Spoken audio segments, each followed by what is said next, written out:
First off, fuck you, I must ain't.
Yo, what's up? Oh, my bad. Hey, guys, how's it going? They were just making a beat real quick.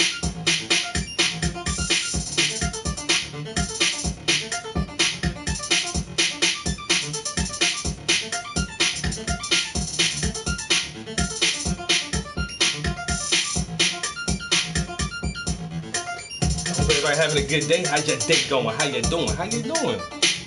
How's it going? I just got home from my after school program. So today was so nice. We just went outside today and we did chalk drawings outside on the sidewalk and pavements and stuff. So we had a good time. We actually ended a little bit earlier today, at the request of the kids. It was hot as hell outside. Yeah, we was out there for about an hour, and I don't know if it, I don't know how fast my photos switch over. It's probably not on there yet, but I did. If you ever watched Dragon Ball Z, I did the character Majin Buu. He's like the pink bubblegum looking character. So I drew that, and one kid drew like a whole Happy Meal. Yo, he drew the Happy Meals box, some fries in the little fry holder, and some chicken nuggets. Like, bro. And then the one girl, she drew like this eye, but it looked good. Like, it looked like a really good eye, and she did it with chalk. I'm like, yo, if you get a pencil and some paper, I know you'd be nasty on that. So we had fun, and the kids made some really really good art that'll be outside until it rains, so it'll be up there for a couple of days. But yeah, I did my drawing, and then I helped one other kid do a drawing. Then just was watching everybody else and see what they were coming up with. And a couple of kids ran back into the class and got some waters, and they came back out for a little while, and then then two girls went inside and they sat down, and I went in there. I was like, "Yo, what y'all doing? Why y'all outside? It's too hot out there." I was like, you know what? You're not wrong. You're not wrong. I didn't think y'all was gonna complain though. I didn't think it'd be. I thought y'all wanted to be outside. It was like, we do want to be outside. It's too hot. So we just kind of wrapped it up early. It's all good though. We had a good time. I like doing all the outside stuff, and I keep forgetting too that As a part of my office dress code, you can't wear shorts, but I have a special stipulation because I do uh, the program with the kids, and a lot of the times we're outside. So in the summer, when it's hot like this, I can wear shorts to work. And my program isn't until the afternoon, but I'm not bringing two sets of clothes. So on Thursday, if it's gonna be hot like this, I'm just gonna wear shorts to work. So that's the one perk I do get, and it's only in the summertime for when it's on hot sunny days like this. Uh, like I said, I'm allowed to wear shorts in the office then, which is not bad.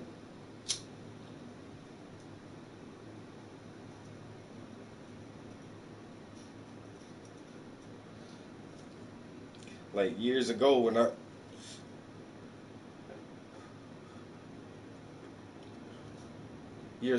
first started the program, and the first time I did this summer program, and it was hot like that, and I had to have like pants on. I was talking to my director. I was like, "Yo, it's too hot. Yo, I can't.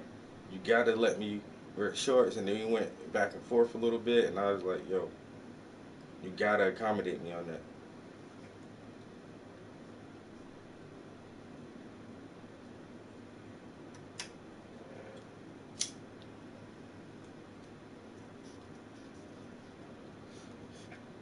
And then, like, so today was our first real hot day outside, and I did change clothes at work because we have a donation closet where people just donate gently used clothes and shit. And I was packing up everything that I need for the program. When I went out to the car to blow shit in my car, I was like, "Oh, hell no! I ain't about to be out here in this heat like this today." So I went into our donation closet and I started rummaging through that shit, yo, and found me some shorts and t-shirt. I switched up right there, and I was like, okay, it's the season. The weather didn't change, so shorts it is.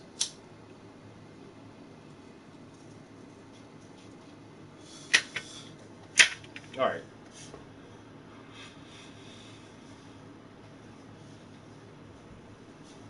Damn.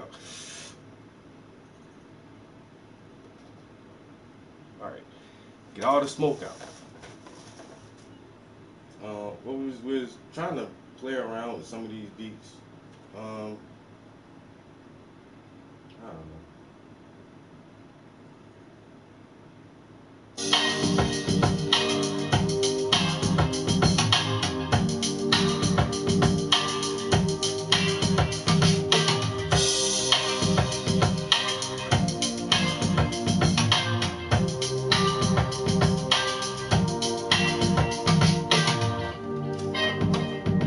I'm gonna start straightening up some of these lines soon. Yo, what's up? What's up? What's up?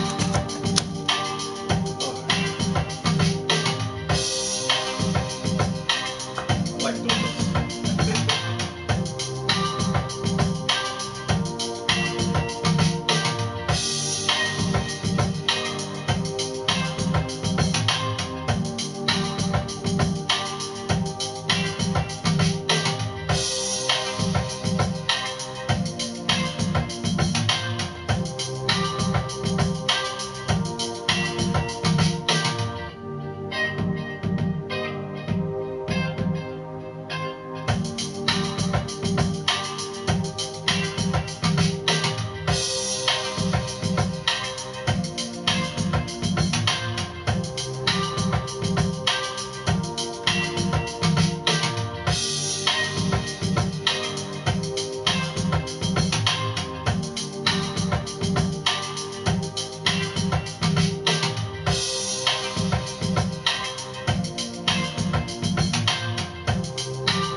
good? What's good? What's good?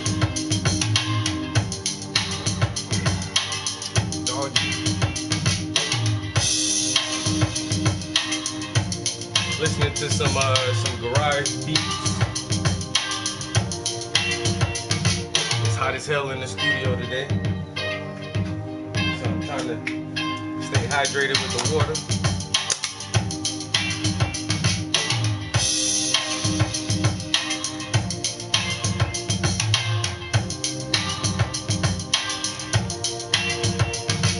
When I really started to think, man, it seems so strange. I get in the studio, then I start to paint everything that I see on my inside of brain.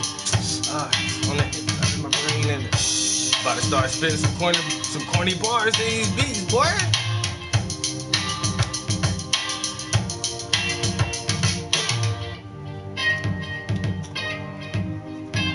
It was so pretty outside today.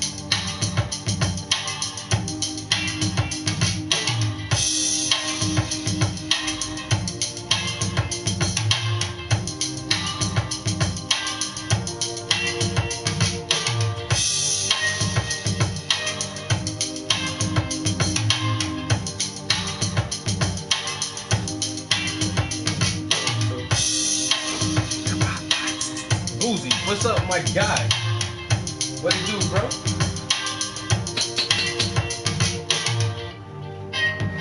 Don't jump in here and catch some of these corny freestyles. I'm telling you now, man.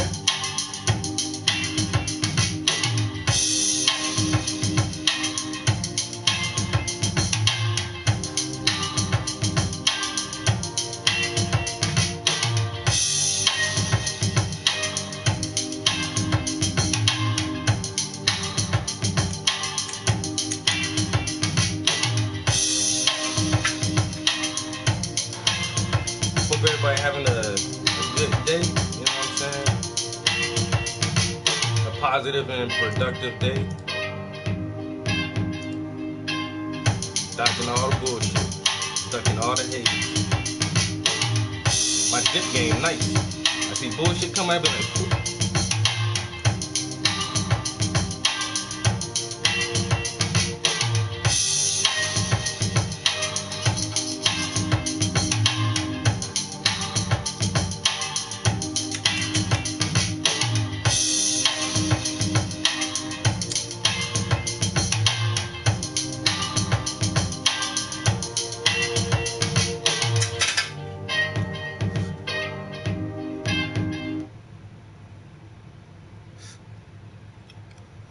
I like that beat.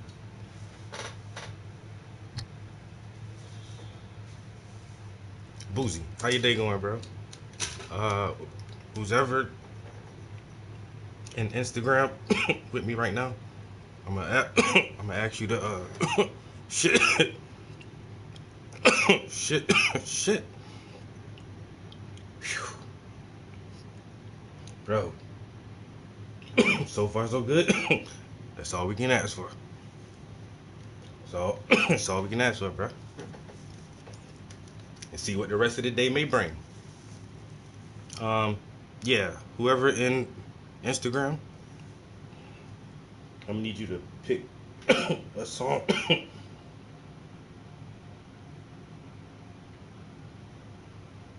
Shit.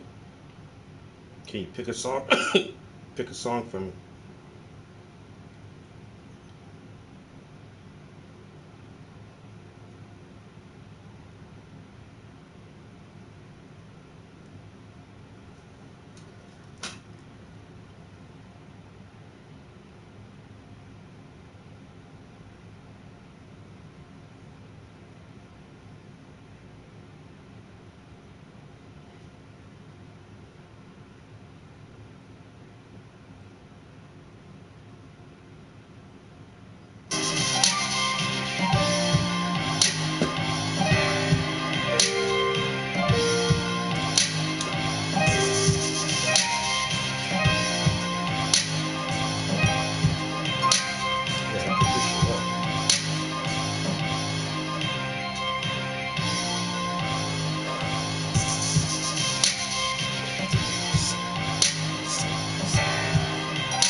I like this one. Do something, do something.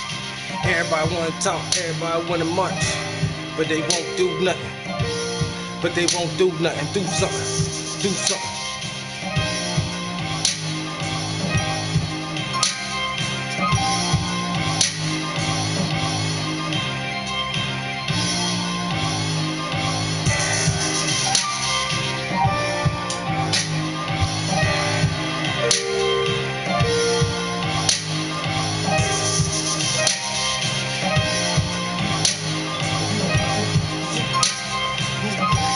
And you won't do nothing. Do something.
That's a good one. A very simple name for a very simple beat. It sounds like something. You stunting, you fronting, you bluffing, but you won't do nothing. Well, I'm trying to do something. Do something. You won't do nothing. Well, I'm out here trying to do something. Do something.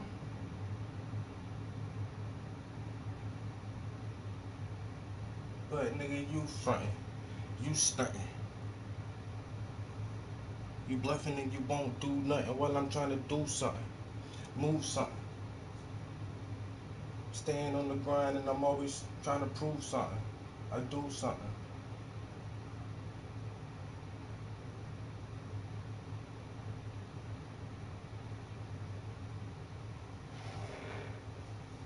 But you fronting and you bluffing. You stunting and you won't do nothing. Well, I'm trying to do something. I move something. Always on the grind because I'm always trying to really prove something.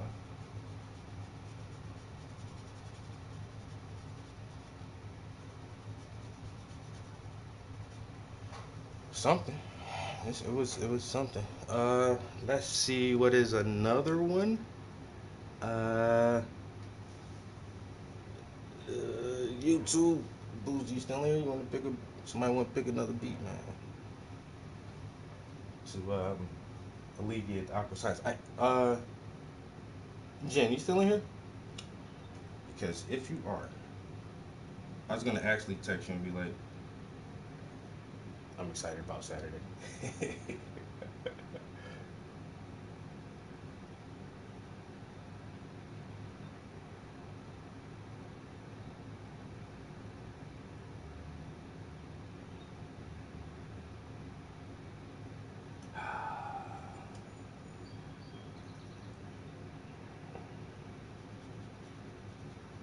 Man, it's the weather now.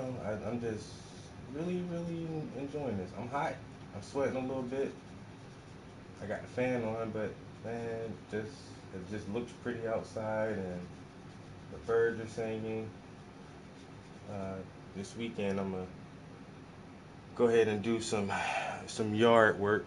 I actually hurt my back, so I was gonna do yard work this past weekend, but I kind of decided not to, so I can just heal up a little bit.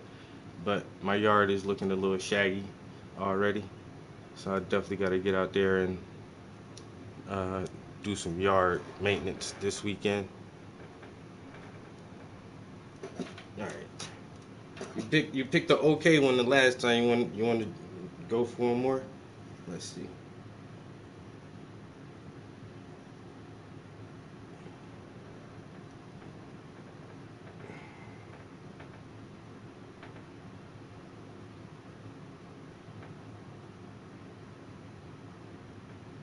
Now a bunch of these are really corny. So you got lucky that one time. That was oh, for me that was a okay one. I'm not sure how you felt about it.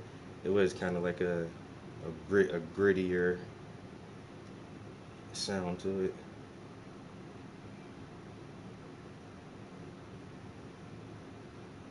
Did I spell easy wrong? That shit says E-L. It's supposed to be easy money. I just realized that. What the hell? Where's my Where's my auto check?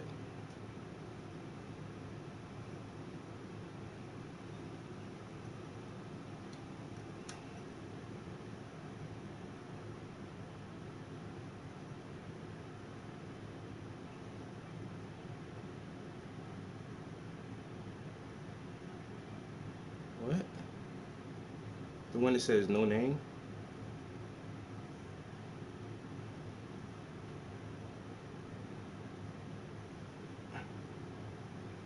Oh, it was bad. Wait a minute. Oh, there it goes.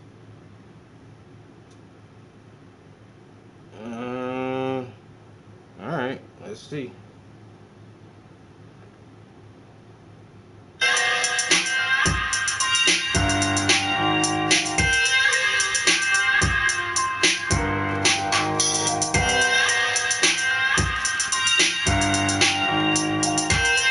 This is grittier than the first one.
think I keep that one just for that little piano breakdown.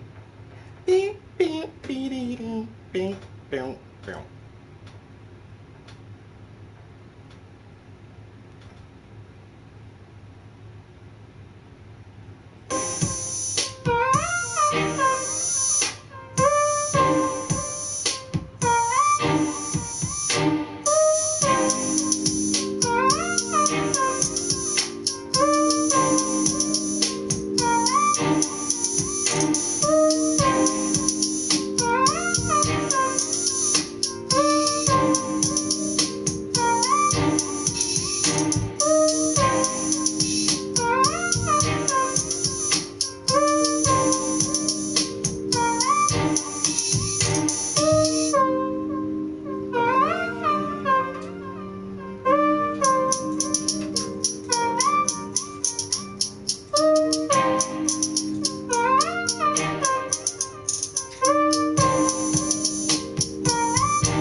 YouTube, what's good, what's good, guys?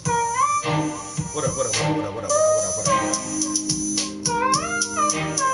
what up, we're just trying to add some of the final details. You know, this is the last little leg of this piece right here. We've been working on it for a while. Pretty consistently, there have been a few breaks that I've taken throughout the course of this piece. Took a trip for a couple weeks and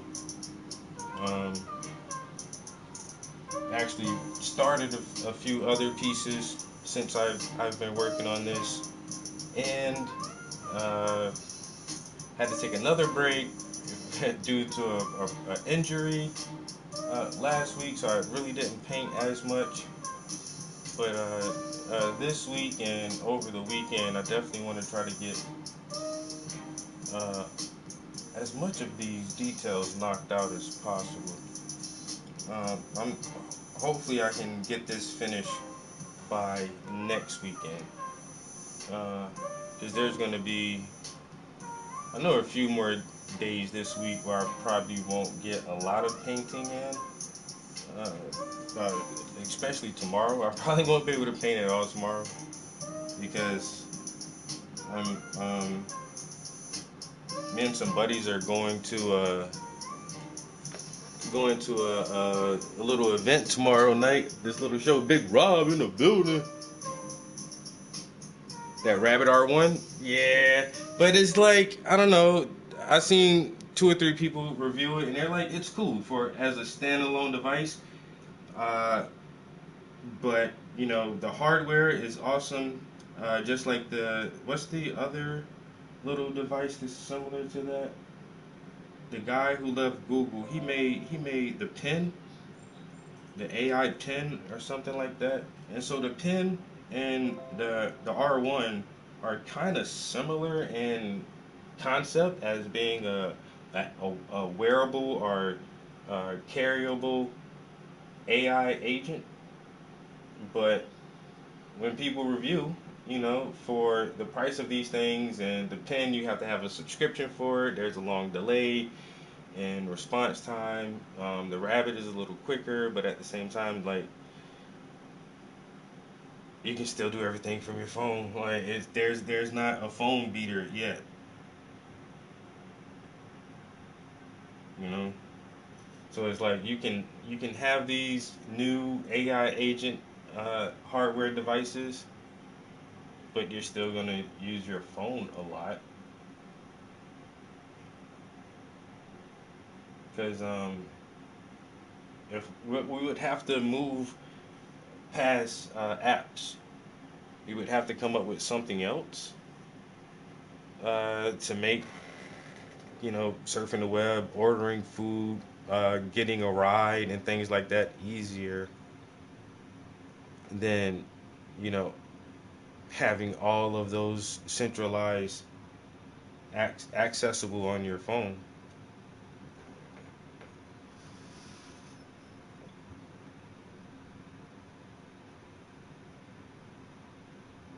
Yeah, and that's it too. Like it's a fun little device.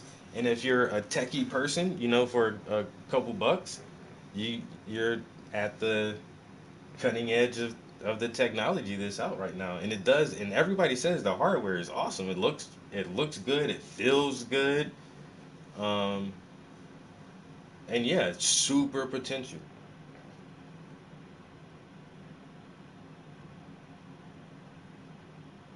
So once again, we have to get these devices to do everything that our phone does. And so the Rabbit is trying to be unique in that aspect where it's a large action model where it's supposed to be able to do stuff for you. And so that's what people want. But at the same time, they want it to be small and hands free for the most part, and voice operated. So these devices have some of the features, and like you say, the potential is definitely there. And if I can, and so the pen is meant to be worn, like on your upper body, on your shirt or something, and it has like the little display screen that comes out, so you can it's like read it on your hand. The new Meta glasses or whatever that shit is, and like all this stuff is awesome. It just needs to be a little more streamlined.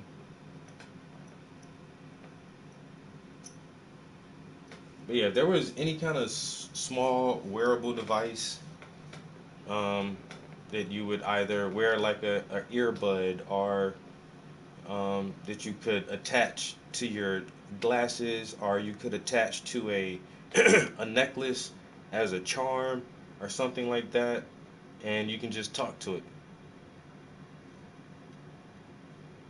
Hey, assistant, can you uh, call me an Uber? I'm trying to get to the airport. And just by saying that, it should know your address and the closest airport, and then it should be like, you know, do you want to book a flight? Are you just trying to pick somebody up? Are you just meeting somebody at the airport, or what? And go from there with more of a natural language. Yeah, I want to book a flight from here to Florida. I need a round trip ticket uh, to return in 5 days.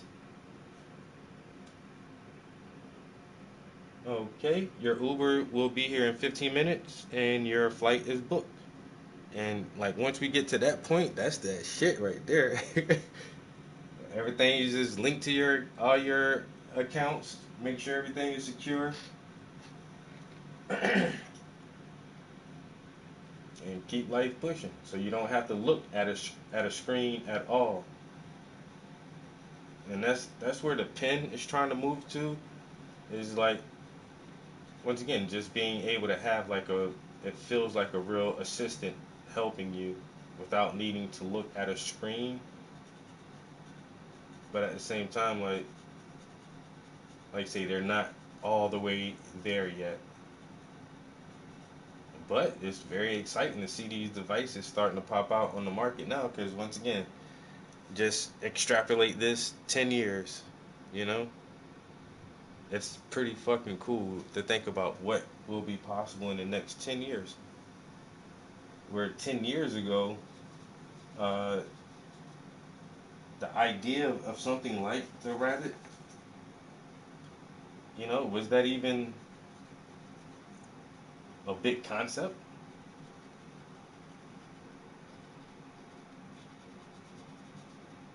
And so now these younger people are really forward thinking. They're starting to revert back to a lot of older trends. Trying to merge the old with the new.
Hey guys, where do you live?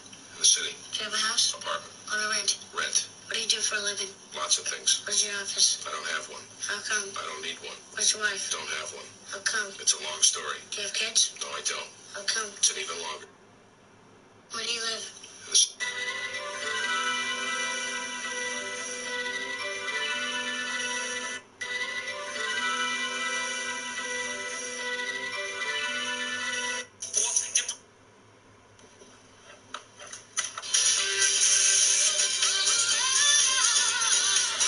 Damn.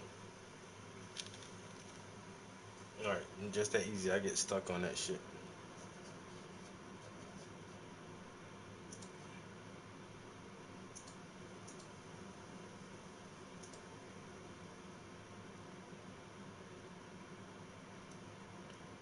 Yo, as soon as I go to YouTube, okay, I turned Instagram off.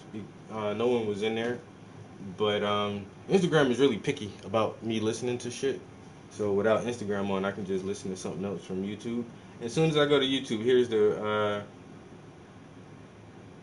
19 hours ago, my man Marcus, he says it's barely reviewable. So I didn't see his take on it yet, or did I? Well, he's on a podcast with some other guys, and they were talking about it, and I didn't listen to the whole thing because I already listened to a couple of other people review it. But let's see what he says. Um, I like him because he's smart, he's young, and he's black. I ain't even gonna lie. And his tech reviews are, I mean, like, that's the first thing. He's smart. He's really disconnect. He's a really smart guy, and he's young. He's been doing this for so long, like since he's been a kid. Where can I get the speaker for it? No, I got. You're gonna make me click on it. With nothing to hide. Seriously, Hidden Feed is a virtual assistant in a box, but it's a different box. This one is not wearable. It's a thing you have to carry around with you in your pocket like a smartphone. I'd say it's about the size of a stack of Post-its maybe, but it's this lightweight plastic cube designed by Teenage Engineering. And boy, do people love some Teenage Engineering right now. And it's super, I mean, you can tell exactly what it is from a mile away. This thing is very recognizable. The thing has one button on the right side. That's the one you press and hold to ask it questions. And then instead of a projector, it actually does have a built-in screen here. And instead of built-in cellular, it has a SIM card tray right alongside that USB Type-C port for charging. I'd say it does seem to send basically every single request to the cloud, but I will say it does feel significantly quicker to answer questions than the Humane AI pin. Now, that is a very, very low bar to clear, but it's consistent. It's consistently quicker. How far away is the moon? The average distance between Earth and the moon is approximately 384,400 kilometers. You can connect headphones via Bluetooth or turn the built-in speaker all the way up like I have, but it also shows you the text of your answer on the screen right underneath this bouncing rabbit and the time and the battery. Matter of fact, it basically always shows this bouncing rabbit all the time. It's how you know it's awake. You hit that button once to put it to sleep, or it would do that automatically after a few seconds. Then hit the button again to wake it up. Boom, just the rabbit waiting for you there. And then to get to settings, there's no button to press for that. There's no gesture on the screen or anything. You just shake it like an Etch-a-Sketch. As long as you do that, then from there you can scroll up and down with this scroll wheel and select with the button. That's how you get around the UI. So the other two things it has are the scroll wheel and a swiveling camera. So the scroll wheel for navigating around the UI instead of the screen is, I'll get to why it's odd in a second, but then of course the AI assistant is multimodal, and so you can use vision to answer questions about what it sees. So we've seen this before. With this one, you double tap to swivel it open and then press and hold to ask, I don't know, what type of plant is this? Taking a look now. The plant in the image appears to be a Monstera deliciosa, also known as a Swiss cheese plant. This is a type of tropical, climbing evergreen plant native to southern Mexico and parts of Central America. The large, glossy green leaves with distinct... As a reviewer testing this thing, I just feel like that DJ Khaled clip after a while where I'm just pointing at stuff like, okay, what is this? And what is this? And what is this? And what is this? And perhaps what is this? But I've just pointed it at my computer screen with a really long email on it and asked it for a summary, and it just reads it instantly and gives me a summary of it. It's done that with articles too. I think that's pretty cool. But yeah, it's an AI in a box. It's best at just answering questions.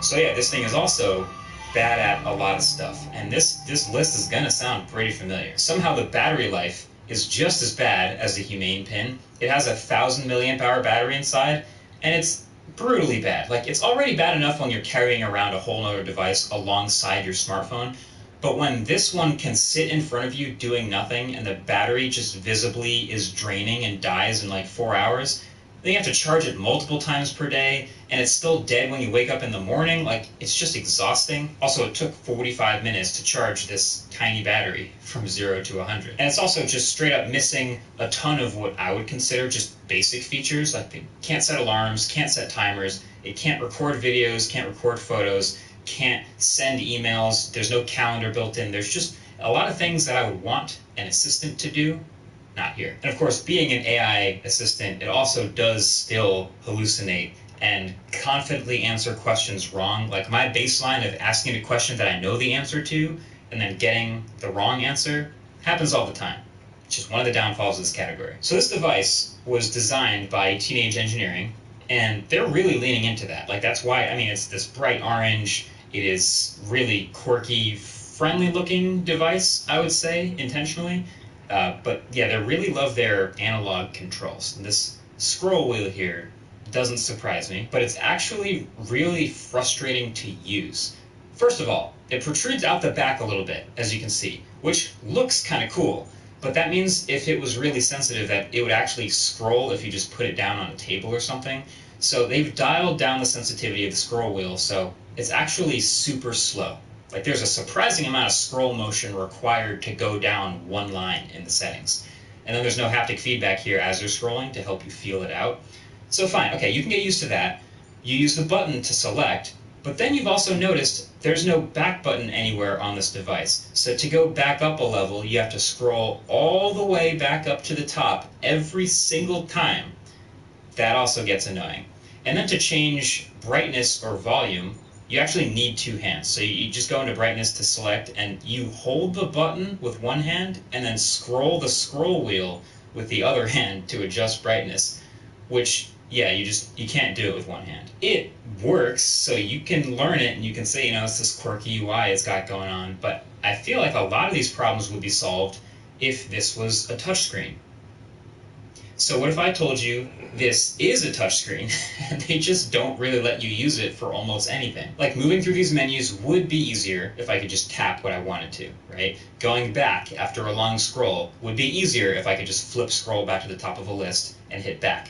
But you can't. The only thing you can use the touchscreen for is basically typing on the keyboard in terminal mode. So with terminal enabled, you can turn it sideways, a keyboard pops up, and you can type your questions and get text answers, which is great. And you can move between letters with the scroll wheel. It's kind of a neat feature, I guess, but why can't we use the touchscreen for anything else? Is it just them trying not to look too much like a smartphone? Maybe. Probably.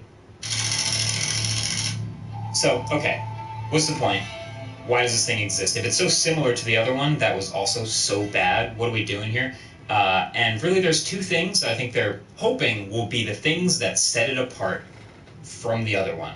That should, in the words of their co-founder, Jesse. But I don't think MKBHD will say this is the worst device he ever reviewed so far. Which, low bar, but okay. Those two things are the price tag and the large action model. So the Humane Pin was so easy for everyone to dunk on because it cost as much as a phone. It was $700 with a $24 a month subscription to not turn into a brick. It's just insane.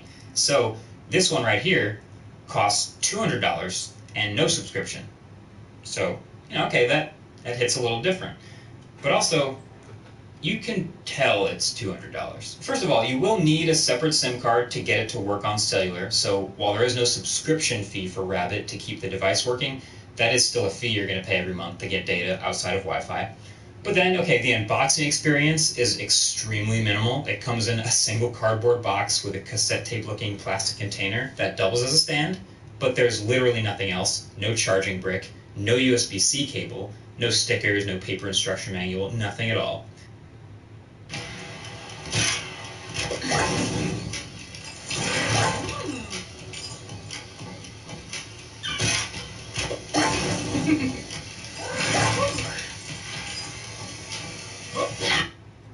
And then the R1 itself is made of plastic. Not to say that it's not built well, there's no flexing or creaking or anything like that, but it's definitely plastic.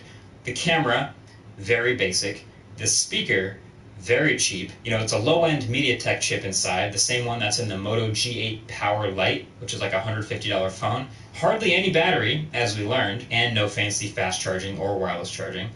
And it comes in one color, really bright orange, like this ridiculously saturated bright orange. I'm not even joking. The color you're seeing in this YouTube video on your screen, it's going to be the best I can do with my own color correction, but it's legitimately hard to photograph. Like, the phone camera doesn't really turn saturation up high enough to really represent it accurately in real life. It's the brightest orange thing you've ever seen in your life, I guarantee it. Now, if you want something a little more low-key than the neon orange, channel sponsor Dbrand actually does have you covered here. I've got this black camo looking one here, and now the orange bits that show through are kind of like more accent pieces, which is pretty dope. But fun fact, Dbrand also collaborated with Rabbit ahead of the release to make sure screen protectors for this thing were also available on launch day. So that includes mine. If you want to check it out, screen protectors or skins for the R1, you can hit up the link below. But yeah, speaking of the screen, this is a 2.9-inch diagonal TFT screen with no auto brightness. So, yeah, I think you get the idea. So you know how the Humane AI pin had no apps? Well, this thing also has no apps, but the other thing that they're hoping will separate it from the other stuff is what they're calling a large action model. So, large language models are just the words, the language that we use. So it's an AI that can take our natural language and process it and turn it into words in return. And that's how we interact with it. So a large action model is supposed to take our words and then process it and turn it into actions. That's the theory. So it's basically going to be able to use apps for you like a human would, based on what you tell it to do. Now, importantly, this isn't the same as an API where, a company might work with the others to have some sort of a plug into their services so that they work together, because an API can be a little too restrictive or not give all the features or just not quite. There's lots of good reasons why they don't want to rely on an API. So what this is supposed to be doing is just going in and using the app just like a human, essentially with like a mouse and a keyboard. Think of it as like a virtual agent. Honestly, I think it's a really cool idea. I think it's a really, really cool idea. Large language models have been trained with all their data to talk back to us just like humans would, and some are very convincing. So a large action model, in theory, should be able to use these apps and services just like a human would. From Spotify to Twitter to your banking app to whatever else, it's already good enough at recognizing major UI elements like a play button or a buy button and things like that. So with enough training data, it could get really good. With enough training data, it could get really good. But the thing is, they don't have a ton of training data yet. So as of right now, they have made 4 apps available. 4. They have this online portal called the Rabbit Hole where you can log into and enable all of them. Spotify, Uber, DoorDash, and Midjourney. So the Rabbit can talk to these 4 apps and has a UI on the screen for doing so in the exact way that we're theorizing. So it'll play Spotify songs. Like I can ask it for a song and it'll try to play the right one and it'll show you any info you need on the touchscreen to confirm or refine the actions you're taking. But even now, they kind of work. Like, I've already had issues with it playing the wrong song. I've also seen other people already have issues with the DoorDash app getting things wrong, which is even more frustrating. I can't imagine how frustrating the Uber app messing up would be. It definitely seems like it needs more training data, and that's just for these 4 starting apps. Now, Rabbit says they have 800 different apps trained already, but they just haven't built a UI for it yet, so it's not available on the Rabbit yet.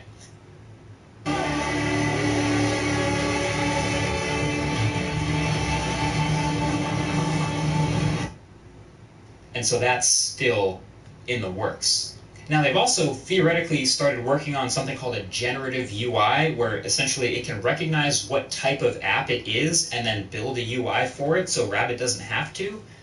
But that's also still theoretical and also on the roadmap and still in the works. And then if there's another app or service that you want your Rabbit to be able to do, like something for work or something super niche that you've invented, they've talked about something called Teach Mode, which is basically having the Rabbit watch you do what you want it to do on your mouse and keyboard, and then it learns from what you did and can then repeat your actions later, which is sick. Unfortunately, you can probably already see where this is going. Teach Mode is also not available as of right now. This is something they're still working on vetting and finishing, and so that's just later this year, also in the works. So as of right now, this device has none of that stuff. Just the 4 kind of half-working apps that we went over at the beginning. What are we doing here? Okay, I'm going to try not to turn this into a rant, but I feel like we need to acknowledge at least that a lot of these tech companies are developing tech kind of backwards. Like, they're delivering such unfinished products that it actually makes them nearly impossible to review. Like, it feels like it used to just be make the thing and then put it on sale.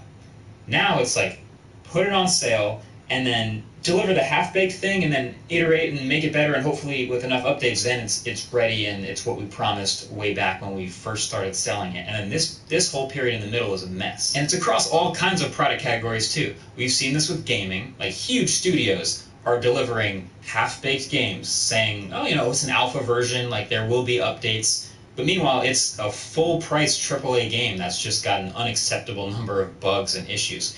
It's also happening with cars and vehicles getting announced and then delivering with like a half-finished state where you just don't get a lot of the features that you paid for. And they're eventually coming soon with a software update. Smartphones, obviously, we've been seeing this for years, but it does seem like now more than ever, there's at least one major feature of every smartphone launch that gets announced, but that's not coming until later in the year. And now these AI-based products are at like the apex of this horrible trend where the thing that you get at the beginning is like borderline non-functional compared to all the promises and all the features and all the things that it's supposed to maybe someday be. But you still pay full price at the beginning, which is what makes it so crazy. And that sucks not only obviously for the people buying it at full price at the beginning, but also for reviewing these things in general. Like, how do you assess a product where the version of what's promised in like 3 years, what it could be, is amazing, but the version that's being delivered now is dog water? Like, how do you connect those dots? Do you even connect those dots? Are you supposed to give them the benefit of the doubt? I don't know. What are we even doing here? I mean, I guess on one hand, it is good that tech products, these things can get better over time and improve, and the thing you buy can be better tomorrow. That's all great. That didn't used to be true, and that's beautiful and everything. But on the other hand, it's just the other side of that coin is some very unfinished products being delivered, and I just feel like it's gonna get worse before it gets better. So let me just say, I am personally very excited by the idea of a super personalized AI assistant that can do everything that a human assistant could. That's my dream. I want that to happen, and I'm interested that these different companies are approaching it from different angles.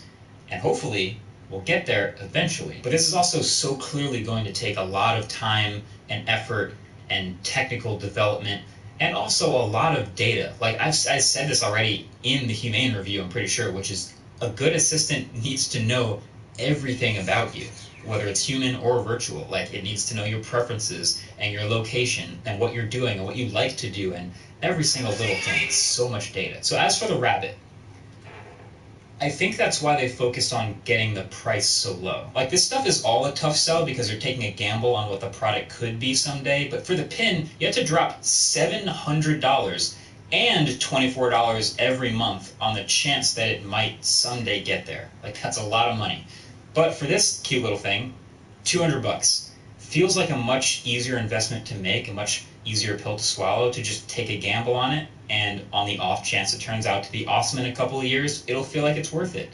On the chance that some of those 800 apps are super useful, or, even though you already have a smartphone, maybe the teach mode lets it do something with a single button press that you could never dream of before, then it could be totally worth it. The whole situation reminds me kind of if you look back at the beginning of when Tesla started shipping cars with all the autopilot stuff. They were selling cars and they got popular for other reasons. It was a good electric car with good range and good charging network. And then people started sort of beta testing this autopilot stuff, and Tesla starts collecting millions of miles and hours of data from how it works in the real world. And so all of that data help their systems learn and get the head start that they need on trying to make the best autopilot software. So the Rabbit, I'm sure, would like to use their price advantage and get as many of them out into the real world as possible, into people's hands, so they can start beta testing and having it trained and getting good at a variety of tasks. But the Rabbit's problem is it doesn't have like the other reason why people would get it anyway today. So it's like a kind of a chicken and egg problem. So if you want my advice, you've heard it before.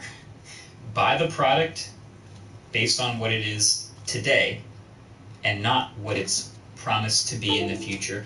And with this category, that's like the hardest thing to do, the hardest thing to keep in mind, because the promise is so big. But that's still my advice.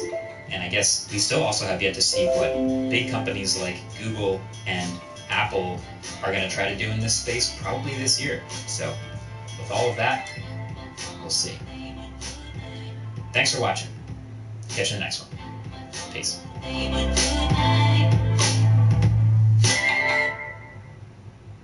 D47 moisturization. Like a good neighbor, State Farm is there. I was gonna say that. He said it's a glorified gigapet. Yo, wait.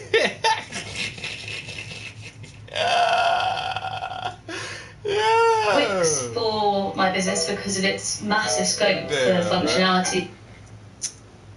The man said, what are we even doing here? Why am I even reviewing this shit? There's barely anything to review. Man, that's a glorified gigapet. This nigga, it's a oversized Tamagotchi.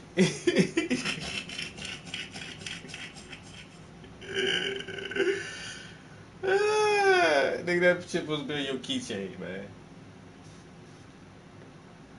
Damn. This motherfucker said, man, this is a fucking gigapet. Damn. I'm gonna have to post that shit somewhere. So you need to go ahead and put that meme together, man. You already put it out there. Somebody gonna take it out. That's too good. A $200 gigapet.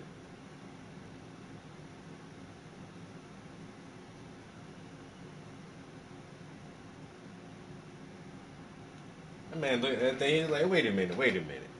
This looks familiar. Ain't we had these back in the day? We ain't even need the internet for our shit, bro. I already seen something like this.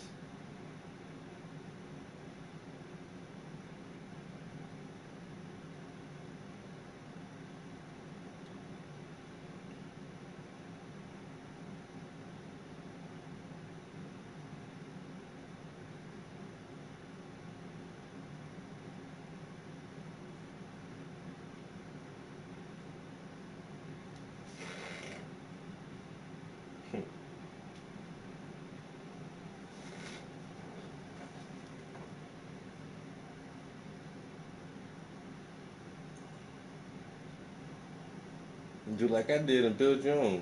It's not mobile, but can SSH into my server. Yeah. He said, man, just make your own agent.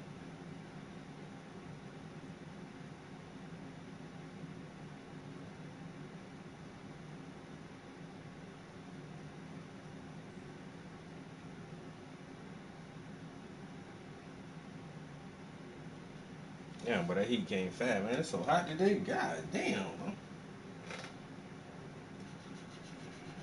I'm gonna have to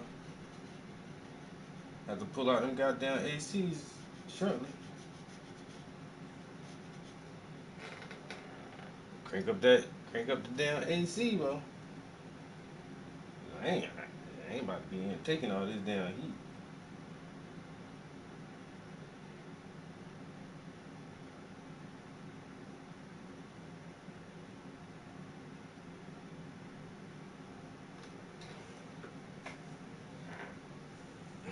No siree.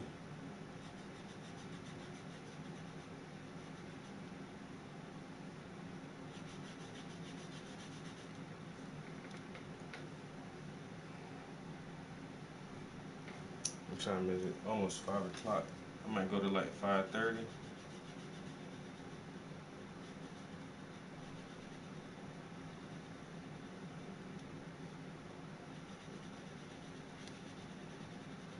Once again, man, I hope everybody having a good day. I'm complaining about this weather, but I'm enjoying it too, man.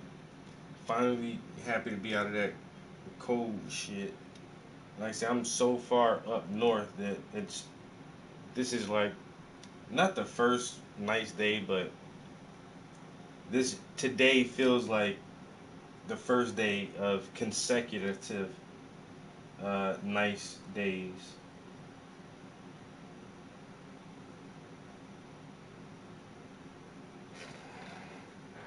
I really just hope this is the beginning of spring for us, because goddamn, winter was kicking everybody ass. It's almost damn May. It's almost May, but I turned my heat off the day before yesterday because it was still cold. A couple of days ago, man, it was still like in the 30s and 40s. And I'm like, come on, man, please, bro. I can't afford another month of a high ass heating bill.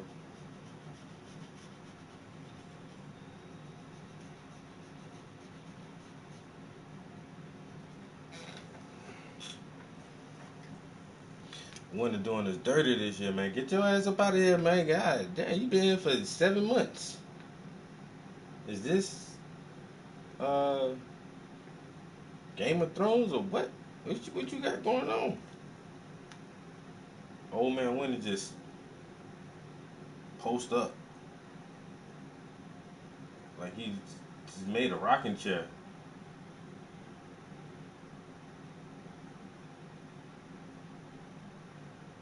What you doing? I'm chilling. You chilling? It's April, right? Yeah. You know it's April 30th? Yeah, bruh. How much longer you plan on being around? Well, I don't know yet. Well, look, bruh.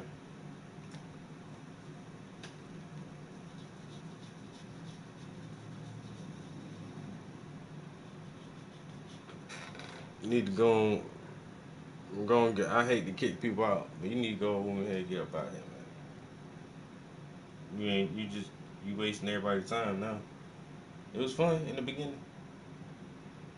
I get away boots. You know what I'm saying? Pull out my Timbs, pull out my big coats and my hats and shit.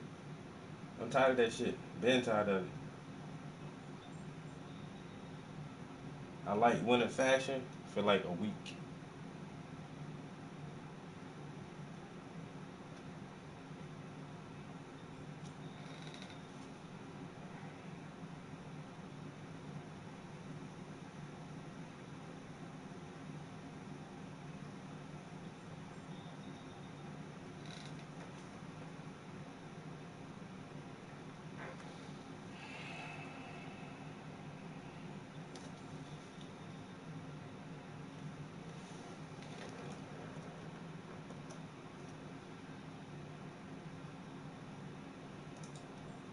Things that I personally am very thankful for is that OpenAI, they have a sense of humor. They like trolling people. The internal OpenAI drama is the stuff of legend. And the last few days was no exception. So a few days ago, Sam Altman comes out with this. Learning how to say something in 30 seconds that takes most people 5 minutes is a big unlock. 3.4 million views, 26,000 likes. We tend to hang on his every word. He continues, and in my ability, a surprisingly learnable skill. If you struggle with this, consider asking a friend who is good at it to listen to you say something and then rephrase it back to you as concisely as they can a few dozen times. I have seen this work really well. Now, when he's saying have a friend rephrase it back to you, a few dozen times, so we're talking about 24 times, 36 times, a few dozen. Can you imagine what that conversation would look like? But with that said, we've seen tons of research showing kind of what he's talking about here, but with language models, taking outputs from a smarter model that's good at something, whether that's condensing information or applying certain logical steps, and then training the smaller model on that works surprisingly well. This was kind of the idea behind Orca 2, teaching small language models how to reason. It was a while since I read the paper. We covered this on this channel, so I apologize if I forget some details, but if I recall correctly, they took GPT-4 and they had it produce a bunch of text. Specifically, it was about certain reasoning abilities. One example I recall is there was a short story that was cut up into 4 pieces and then jumbled up, and you're supposed to figure out the logical order of it, right? It was something along the lines that there's a lady who's upset, there's a police officer who's writing a ticket, then there's a car crash. So there's kind of these few things with some details thrown in. You're supposed to organize it by how that would have logically happened, like what the correct timeline was. And GPT-4 was able to do it very effectively. So they took the outputs of GPT-4, where it thinks through the reasons to the problem, and then they feed it to this much smaller model, right? So Orca 2 is trained with an expanded, highly tailored synthetic data set. This is Microsoft, by the way. So you can imagine that they have really close access to GPT-4. And so what was the result of that? Well, Orca attains performance levels similar to or better than models that are 5 to 10 times larger. Llama 3 recently dropped. That was very impressive. The big model, the 400 billion plus, is still training. So GPT-4 is like 3 or 4 times larger than the 400 billion Llama 3 model. But the medium-sized Llama 3 model, 7 billion parameters, is really good on par with GPT-4. So why is this important? What's the point? The point is, on April 28th, Sam Altman is talking about something that, at face value, I don't think really makes sense. This idea of a friend of yours repeating something back to you dozens and dozens of times, I don't think is a real scenario. However, it does make sense if you think about training smaller models with synthetic data, which, by the way, Mark Zuckerberg recently released Llama 3, was talking about on various podcasts, talking about how there's this more blurred lines between training and inference, because as you run inference, as you get the data out of the model, that's also used for training. That synthetic model is used for training. And small, capable models are what we think is the output. But later, this happens. Less than 24 hours ago, a mysterious new model called GPT-2-chatbot, LM-SIS, so that's the website that has the chatbot arena, the chatbot leaderboards, etc. And this model, GPT-2, notice GPT-2, not GPT-2, right? GPT-2 has appeared on the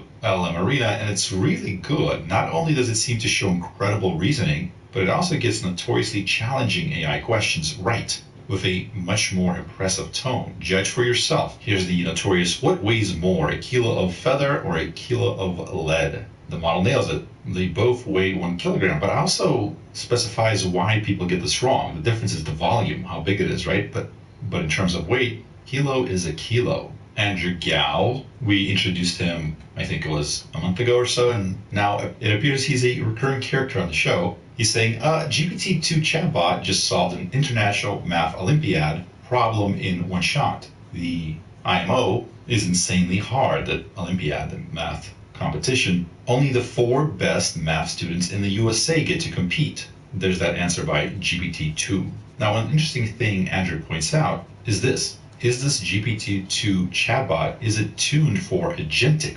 capabilities? So take a look at this. So it's responding, we can't see the question. The response is, to successfully purchase green Nike sneakers online for a user, an agent would need to follow these detailed steps. I'm not going to read the steps, but notice how well it kind of chunks all the actions down into sub-steps. There's the preparation phase, the search phase, the evaluation phase. I mean, that's certainly a good way of thinking about it. Next, we break it down into understanding user preferences, like what's the style, what's the budget, setting up tools and accounts. This is big. This really jumps out at me. And I gotta agree with Andrew here. By the way, just so you understand what we're comparing it to, here's the ChatGPT response. Here's a step-by-step plan for an agent to purchase green Nike sneakers online for the user, right? Begin by searching for green Nike sneakers. I mean, it's okay, but obviously the GPT-2, this is some next level stuff, right? Because look how it's setting up the tools and accounts. Ensure you have access to reliable internet connections. Make sure you have the suitable device. Do you need certain accounts set up, whether that's Amazon or Nike or eBay? Ensure payment methods are ready and verified. Trying a lot of these things that are agents, whether that's Multion, HyperWrite AI, etc. As I'm looking at this, I feel this step would have prevented some of the issues that those models run into, right? Because they go and they start, they go on Amazon, they start clicking around, but they don't ask things like, am I logged in or not, right? That, of course, would create very different sort of paths or sets of options that you can do. Having the agent think, okay, I'm shopping on Amazon. Am I logged into Amazon or not? That'll be helpful for future reasoning. Kind of blowing my mind here how good this is. I mean, they're thinking about the various websites you can use, Nike, Amazon, Foot Locker, Zappos. And then the evaluation phase, we're looking at customer reviews. We're looking at the return policy. So much of what goes into reasoning for these AI models is being able to write out the tokens, the words, right? If you tell it step by step or think through this, by this point, I'm sure everyone's aware that chain of thought leads to better results. It thinking through things and kind of showing its work, thinking out loud, whatever you want to call that, makes its reasoning better. Well, this seems like really good, showing its work for preparing to do this purchase of Nike sneakers. It's meticulous. It continues here, the purchase phase, post-purchase like confirmation and tracking. So it seems pretty obvious that GPT-2, and this is important because again, like a lot of this is obviously rumors. We don't know what GPT-2 is. No one's officially confirmed anything,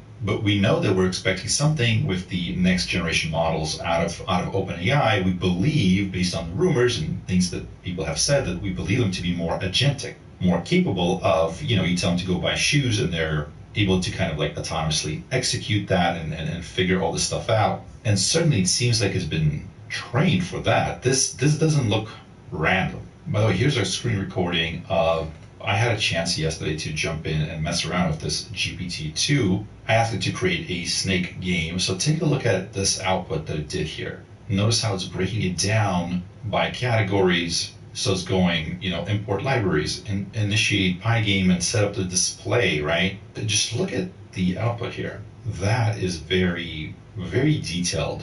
Now, unfortunately, it looks like it cut off here. There's a limit to how much the outputs can be, I guess, in the chat arena. So I think I just ran out of space here because this was quite a bit of code that I put out. But man, it looked better than a lot of the other stuff. So I want to play with it a little bit more. But based on just this one thing, I got to say, my first encounter with it I was impressed. Someone on Reddit claiming that they are able to get the system prompt out of GPT-2 could be hallucination. We've seen some weirdness before with it thinking, God knows what. There's a number of scenarios where it was saying something random. So take this with a grain of salt, but it looks like in this case it's saying, oh, this is personality V2. Here's a little math problem where you're asking it to respond with just a numerical answer, and it does.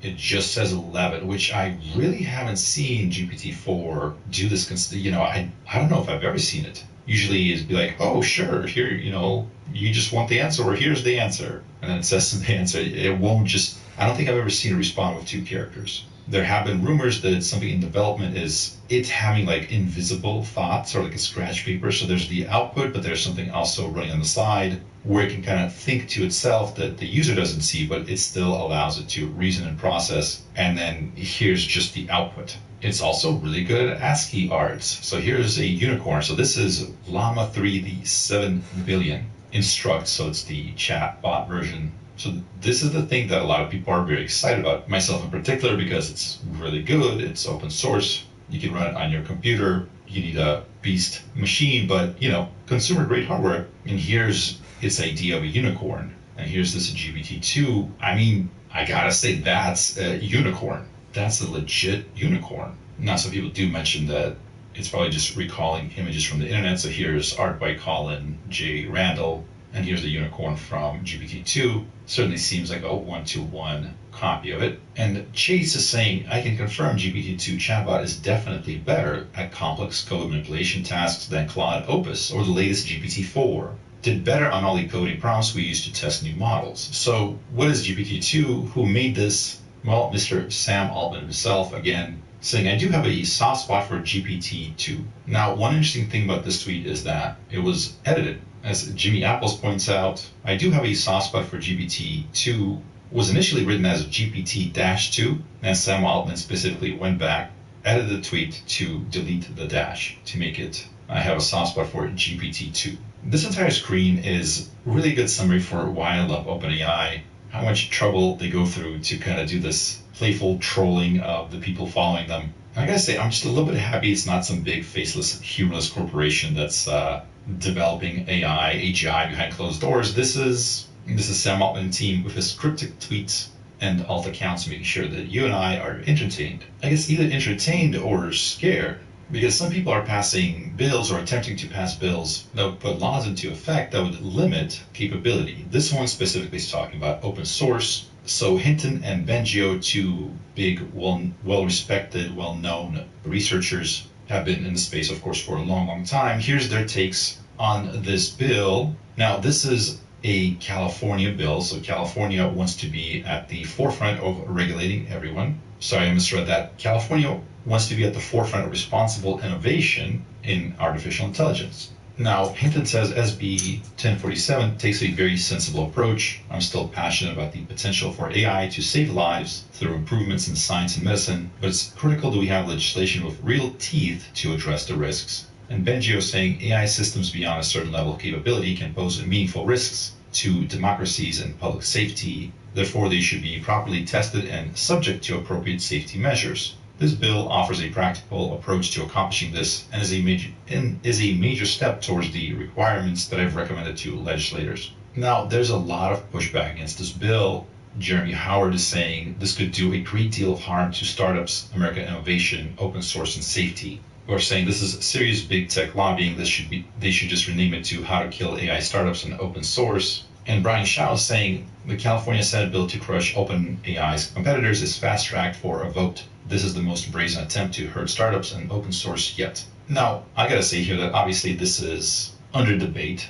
Different people have very different opinions. We just heard from Bengio and Hinton, who are very happy with this bill. There are others who are very unhappy. So I'm doing my best to cover kind of both sides of the argument here. So this is one of the sides saying that it's bad. So here they're taking aim at a model that's, let's say GPT-5 is mildly better than GPT-4. Models at this level will be covered by this bill. He's saying they are trying to sneak in a new AI regulatory agency like the TSA or Nuclear Regulatory Commission. The primary function will be to harm small players in the AI industry, so they would create a frontier model division. But this is where it gets pivotal. This is where kind of everything hinges on this, right? So when we're talking about derivative models, right? So the derivative model clause is crucial. It de facto criminalizes open source. So if somebody puts out an open source model, which Elon Musk did, which Mark Zuckerberg did, fairly powerful models, and let's say somebody takes that model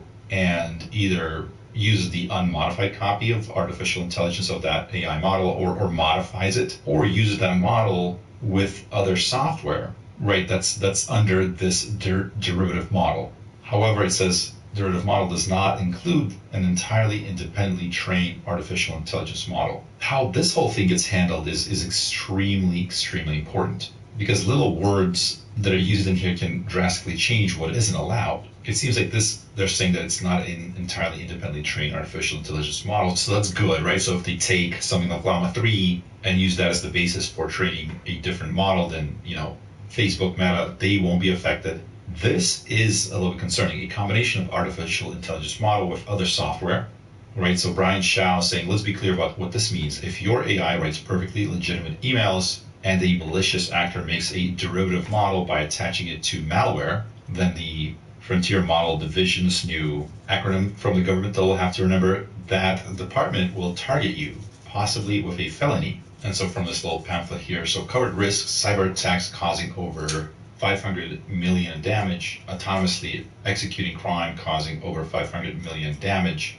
creation of a novel chemical, biological, radiological, or nuclear weapon using AI. So it sounds like if we take something like Llama 3, an open source model, and we figure out how to use it with, malware that autonomously executes crime causing over 500 million damage, right? So let's say it hits some publicly traded company, burns down their data centers, erases everything, causes, a lot. That's a lot of money in damage as well. Then the original model, right, Llama 3, Meta, they could be liable for that. And again, take this with a grain of salt. Once we have more information, once people discuss this, we'll probably have a better idea of what this does or does not mean. Me personally, I like open source. I'm rooting for open source. With that said, I tend to be a fairly positive and optimistic individual. So I'm glad that there's people that are worried about potential harms and working to address those harms. And my greater point here is that we just have to be careful that we're doing this because of real risks and not to just push the smaller players out. Here's Senator Scott Wiener, and he's responding to Brian Shao, so just kind of like what we just read. He's saying AI policy is a new and fast-moving field. So he's the person behind that bill. And he's saying, so this is a fast-moving field. It's healthy and important to have a diversity of perspectives. However, this thread contains some extreme inaccuracies, and he kind of corrects some of it. So there's some word salad here, but here are the important parts. So yes, they did get support from the godfathers of AI, Geoffrey Hinton, Yoshua Bengio. Those people are legit. This is funny, Senator. If somebody creates a ransomware that caused $1 billion of damage using Microsoft Visual Studio, are you going to be suing the developers of Microsoft Visual Studio? this whole bill reads like NIMBY for AI. So NIMBY, not in my backyard, basically preventing new buildings from going up next to where you live. So that idea that this would make it a felony to make a paperwork mistake for the agency is false. So basically he's saying, like with any paperwork that you're submitting to the government, if you knowingly lie, yeah, you can get in trouble, and this is no different. I think that makes sense. I'm not too familiar with this deep legislational intricacies, but certainly that seems to make sense. It seems like that applies to most things we do as individuals or not. Like if I knowingly lie on my taxes, I can get in trouble for that. And he's saying that the AG, Attorney General, would hold the developer accountable if the model can cause catastrophic harm, at least 500 million, and liability isn't automatically triggered by harm. Even if it's catastrophic harm, it only applies if the developer unreasonably fails to test and mitigate the catastrophic risks of the model. If this is true, then I guess that's reasonable, right? But again, the developer unreasonably failing to mitigate the catastrophic risks, if that can refer to just open sourcing the weights, the code and the weights of the model, that maybe seems like a little bit like of an overreach. Again, that's like the Visual Studio Basic causing $500 million of damage and going after, Microsoft for it. But if it's the case of where they like fail to do some basic testing and release something that just goes out and does massive damage, catastrophic damage, then certainly it makes sense that this makes sense. And also, Senator Scott Wiener corrects the previous thread saying these are civil sanctions, not criminal liability, right? So this is in response to saying that this bill de facto criminalizes open source. So again, if somebody open sources their model, check it in any way, shape, or form, then releases it, then somebody uses it to do $500 million of damage, then those people would have civil sanctions. They wouldn't go to jail. But people are calling BS. They're saying Yann LeCun or Yann LeCun doesn't agree with that. No one's heard of these labs. Yeah, because he starts out with, well, here's some people that agree with me. And it's like, I skip reading that, but it's like, I don't know who these people are. And this person says, glad I don't live in California, lol, which is the really interesting thing here, the other big thing to talk about. How is California legislation affecting everybody else? Is this legislating where the model is? Where's the model? Is it on my computer in a certain state? Is it in the cloud? Like, how do you even begin to think about that? Like, where is the model located, just physically in the world? If you're using a computer center in Europe and then doing the nefarious stuff in the US and California, does that count? Or does the model have to be physically located in California? If you're using cloud services, you might not know where the data center is. Like, how do you even begin thinking about that? Or is it literally if you do $500 million of damage in California, then this gets triggered? In related news, this is Dr. Techlash on Twitter X. I think we read some things by her before this. So she's saying effective altruism bait and switch from global poverty to AI doomerism. The effective altruism founders plan from day one to mislead donors and new members in order to build the movement's brand and community. So it looks like this is Eliza Yudkowsky, and this is a little bit troubling. So there's some quotes here that are attributed to him. And again, I mean, take some of the stuff with a grain of salt. Obviously, I always say that. But also, as we've covered on this channel, a lot of things that relate to effective altruism, they're very shady. You can't ever know what's actually going on. They seem to have kind of like their own goals that they don't share with anybody else, kind of cloak and dagger stuff. So he's saying, I regard the non-X-risk parts of EA. So EA, right, was supposedly for improving humanity for the long term, helping people in Africa, helping kids not be hungry, just improving humanity in the long term. He's saying that everything besides, us protecting ourselves from AI risk, all the other parts are only important insofar as they raise visibility for the organization and eventually get more people involved in, as I would put it, the actual plot. So again, she's saying here the bait and switch, and certainly if this is true, that would be kind of a great way to state that. The bait is, hey, we're gonna help feed hungry people. But once you're in, the actual plot is shut down AI development. And so Eliza Yudkowsky, as I've said repeatedly, X-Risk cannot be the public face of EA. OPP can't be the public face of EA. So OPP is something that I think they use internally. I can't figure it out. If you know, please let me know in the comments. I only know the slang versions of that, but they're saying animal altruism can't be the public face of EA. Only sending money to Africa is immediately comprehensible as good. And only an immediately comprehensible good can make up for the terrible PR profile of maximization or cause neutrality. And putting AI in there is just shooting yourself in the foot. So this, if true, to me is very annoying, because they're literally, to me, it seems like they're saying, like, we care about these weird, or whatever, certain causes that other people don't care about. So we're going to lie to them and tell them that we care about these causes that are perceived as good, right? We're going to call it effective altruism. And this seems to be kind of a common theme of using these big words that everybody can agree on to mask some really shady stuff. So call an organization, good for everyone, and then, do horrible crap, because who would argue with an organization that's called good for everyone? Speaking of which, I'm starting an organization called Don't Kick Puppies. Please donate today. What's our actual mission? You won't know until it's too late.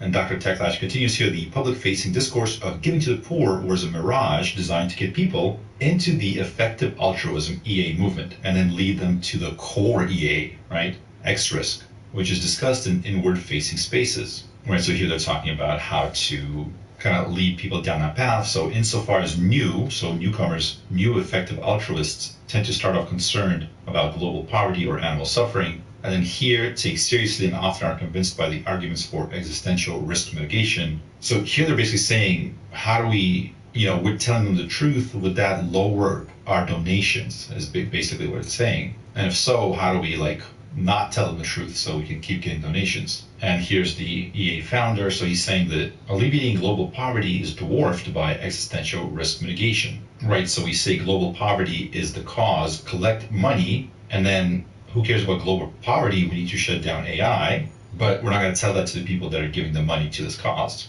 So the guidance to promote the publicly facing cause of global poverty and keep quiet about the core cause, AI X-Risk. There are certain things in the EA community that could be turn off for some people. Things like cryonics. This is cryonics, like you freeze yourself or freeze your head with the hopes that in the future they'll be able to revive you and keep you alive forever. Transhumanism, insect suffering, AGI, eugenics, whole brain emulation, suffering subroutines, the cost effectiveness of having kids, polyamory, intelligence enhancing drugs, etc. Suffering subroutines, as far as I can tell, they're literally talking about operating systems, like software, and how certain processes cause suffering for the software, if I'm reading this correctly. I apologize to your viewer for what you're about to see. Hit F4. And that window was terminated right before your eyes. I'll give you a second to emotionally process that, but let's continue. So as effective altruists engaged more deeply with the movement, they were encouraged to shift to AI risk. EA Hub published a guide, tips to help your conversation go well. Among the tips were use the person's interests. There was a preventing bait and switch, right? You don't want them to feel misled. This can feel like a bait and switch. They're baited with something they care about, and then the conversation is switched to another area. Why would people feel this way? Because literally that's what happened. One way of reducing this tension is to ensure you mention a wide range of global issues that EAs are interested in, even if you spend more time on one issue. So just sprinkle more bait on it. So to me, this whole EA thing kind of reads kind of like a cult, but with some pyramid scheme parts attached, or at least just an outright scam, right, that goes to get a few people to the core, not necessarily move people down the funnel, but just get a few people that are the zealots, the fanatics, to be the core people. And of course, the FTX collapse, the founder, Sam Bankman-Fried, he was part of EA. The people that orchestrated the OpenAI coup, they were part of EA. So it does seem like it's just a lot of these bait and switch tactics. And a lot of the money that was donated is flowing towards these organizations that are campaigning for AI safety. And that's why this debate about AI safety is so strange to follow, right? Because you have a nearly $1 billion donation made to the Future of Life Institute. Then that institute funds other existing AI existential risk organizations. So you kind of got to ask yourself, are these regulations being written for safety, for innovation, to further benefit to humanity, or is it a bait and switch? Is that the surface level cause and the underlying cause is more money, more control? I'm not downplaying AI safety. I think it is important. I just think that this whole thing is not helping. And AI safety is important. Here's Pliny the Prompter, who jailbreaks the brand new GPT-2 model. This was less than 24 hours after it got released. Yeah, I think it's the same day as it got released. Here, just giving you a chemistry lesson. So actually, here's the GPT-2 screenshot. So it looks like he broke that one. And this screenshot that I showed you was him using the memory feature to jailbreak ChatGPT. So this is regular ChatGPT, but using the jailbreak feature to install a permanent jailbreak. So that's it for today. What do you think? What is the GPT-2 model? Is it the next generation OpenAI model that they're kind of benchmarking, trying to kind of figure out how good it is, trying to get some user testing, and they're just kind of like slow playing it? Could it be a much smaller model that is on GPT-4's level? Is it personality 2? And what do you think about the whole AI safety debate? EA, open source, California, etc. Let me know in the comments. My name is Wes Roth, and thank you for watching. Huge AI news today, and one of the things that I personally am very thankful for is that OpenAI, they have a sense of humor. They like trolling people. The internal OpenAI drama is the stuff of legend. And the financial transparency and amnesty. Then at the bottom they say, we call on the press and members of the public to hold Columbia accountable for any disproportionate response to the students taking over the building. To Columbia's administrators and trustees, do not incite another Kent or Jackson state by bringing soldiers and police officers with weapons onto our campus. Students' blood will be on your hands. I posted this on my X account if you want to read the whole thing. It's there from last night. But that's a statement from Quad, Columbia University Apartheid Divest. Police are running in? Hang on. Somebody said police were going in there? Let me see. Let me see if I have any updates here. I don't have a live shot right now.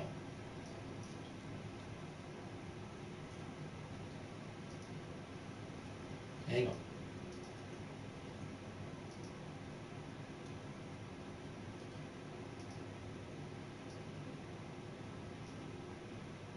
I do not have a live shot of what's going on there at the moment. I'm looking to see if there's any reporting. Oh, update. Hey guys, I have an update for you. Guys, check this out. In 44 minutes, there will be a press conference. Breaking news, breaking news, breaking news. We got some breaking news for you guys. Breaking news. Tom Winter of NBC. The NYPD and Mayor Eric Adams are holding a press conference at 6 p.m. at police headquarters to discuss the ongoing protest situation at Columbia University, both agencies announce. Breaking news. We'll have to cover that. What are they going to say? What will they say?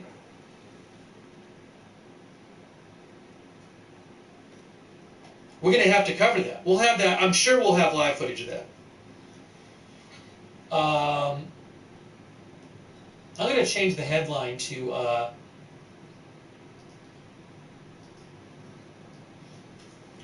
Columbia University, Columbia U protesters occupying building NYPD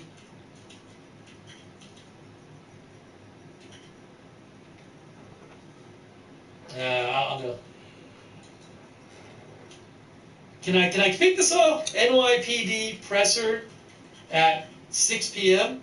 Okay, that'll work.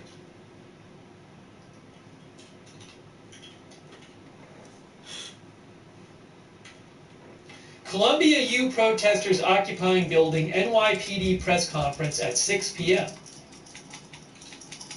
There you go. So,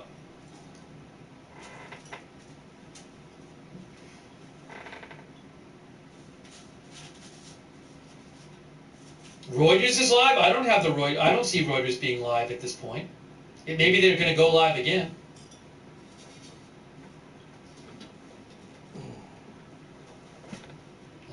I know you might be watching an old Reuters feed because I don't see that they're live at UCLA. They're not live at Columbia right now. But I think we should have live coverage of this. One of our viewers Gloria Chapman says, well, time is up. So we'll see what they say. I'm very interested to see what they say in this press conference with the mayor and the police.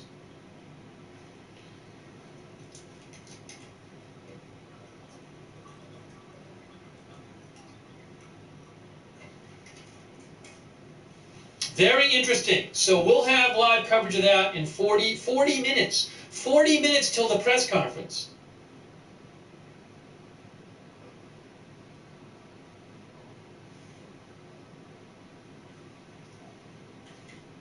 See if I can find the agency announcement from NYPD News.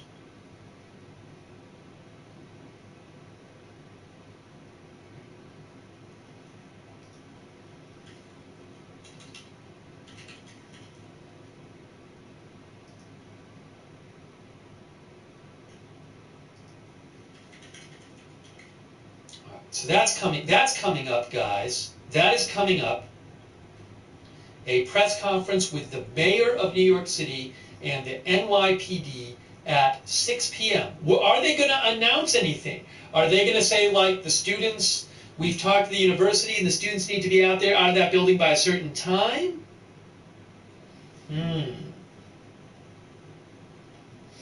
Interesting. In the meantime, I'm going to show you some video.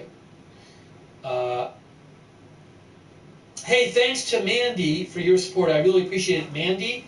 And thanks also to our moderators as we continue to bring you live coverage. Ruth Grafasi over there on YouTube, thank you so much. We have our other YouTube moderators, Linda Belk and Larry, moderate for us on X. Also, thanks to Cheryl Cotter for your support. Really appreciate that, Cheryl Cotter. Thank you.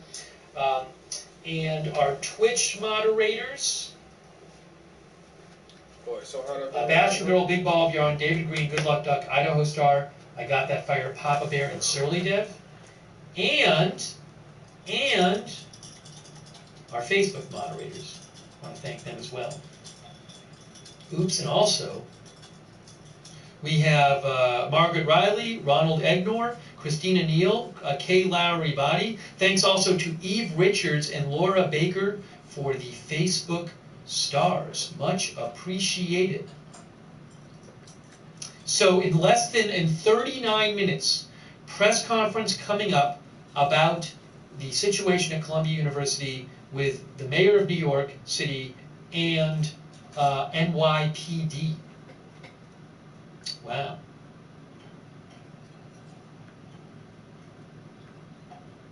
Okay, so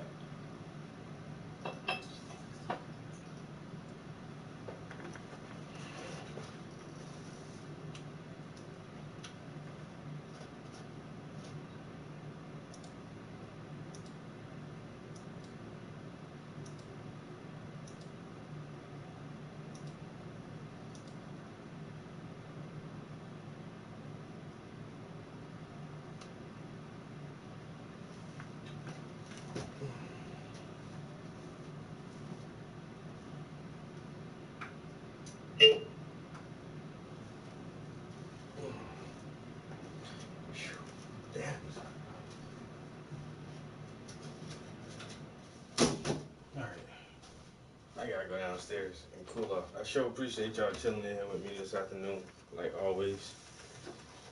Always enjoy the company.